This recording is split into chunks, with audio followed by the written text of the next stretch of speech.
জিহাদের ময়দানে কেউ যদি শহীদ হয়ে যান, তার মর্যাদা আর দুর্ঘটনায় পতিত হয়ে কারো যদি মৃত্যু হয়, তার মর্যাদা এক জিনিস নয়।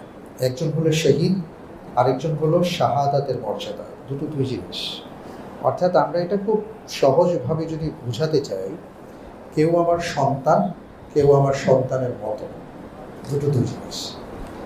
আর দ্বিতীয়ত আপনি যেটা বলেছেন যে কোন কোন ক্ষেত্রে শাহাদাতের মর্যাদা লাভ করা যায়, এই ক্ষেত্রে হাদিসের মধ্যে অনেক বিষয় আসছে। যেমন কেউ কারো অধিকার থেকে বঞ্চিত হলে, অধিকার আদায় করতে গিয়ে কেউ যদি নিহত হন, অথবা কাউকে যদি অন্যায়ভাবে হত্যা করা হয়, অথবা কেউ যদি দুর্ঘটনায় পতিত হয়ে নিহত হন, অথবা কেউ যদি আগুনে পুড়ে মারা যান, কেউ যদি পানিতে পড়ে মারা যান, এমন অনেকগুলো বর্ণনা আসছে। তো এই সকল মৃত্যুর ক্ষেত্রে